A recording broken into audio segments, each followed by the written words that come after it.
Hi, my name is Jonathan Mohler, and I am a Baptist missionary to East Africa in Kenya on the Ugandan border, and I have just really enjoyed Dr. Jeff Benner's studies.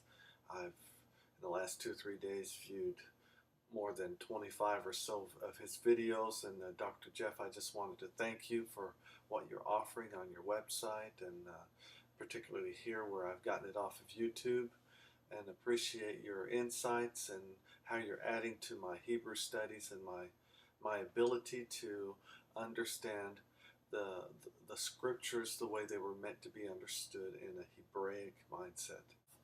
I was raised as a missionary kid in Belgium and went to a French-speaking school all my life, learned Dutch and German while I was there. I speak Swahili and Luya. Africans, much like the ancient Hebrews, express themselves with concrete terms, even today, and it's amazing. If they say, I worried all night, they'll say, my head hurt all night. And so just wanted to add that by way of introduction. Having introduced myself, I just want to thank Deshedan for doing a superb job in bringing that issue up. And I just wanted to add some legs to your table, Deshedan. So Deshedan took issue with the word Bereshit being translated to a root meaning summit. From the outset, I want to say I don't agree with the word summit as being the default notion behind Bereshit or even Resh. Deshedan, I really appreciate the way you use Scripture in your argument. And we know that Scripture should interpret itself. It's one of the laws of properly interpreting Scripture, besides what we are all doing, which is going back to the original ancient pictographic Hebrew. Now, I wanted to say that in relation to the root word resh, meaning head, by the time you say summit, summit in relation to the word head is in itself a step towards the abstract. Summit by itself, yes, is a physical place on a mountain, but in relation to primitive words and in relation to the root meaning of head, then summit would be, to a certain degree, an abstract idea arising from head being concrete. Now, the second thing is when you look at the connotations and the derivations of the word head, we find that far more often the choice idea behind, that was an intended pun, the choice idea behind the word head would be the notion of first, which would lead to the notion of beginning as opposed to end or first and last, because we have the head of a thing and its end.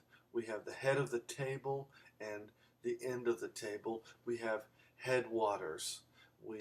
The idea of head is always where something begins, and rather than to be the summit. And although they're related because a spring, which is the head of a river, is then uphill and the river flows downhill. But it does not necessarily have to be the pinnacle or the summit.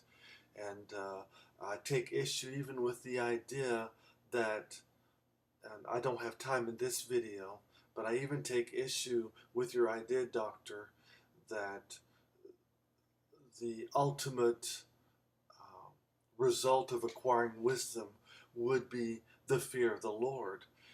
I don't believe that that is consistent with the context of the book of Proverbs. Where that scripture is, it's the 6th verse of the 1st chapter of 30 chapters.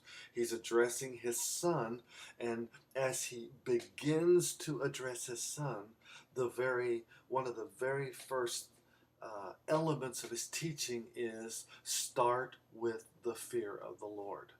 And from then on, like the spring of a river, everything flows with the river from then on. I don't think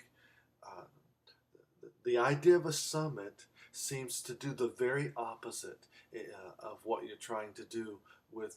It seems to go from the Hebraic idea to the Greco-Roman idea and the rest of all the world views, which is to ascend like Satan said, to ascend and be like the Most High, or to work your way up. That is to ascend a mountain. And I think those connotations seem to be antithetical to the very idea of the head, which would be the starting point.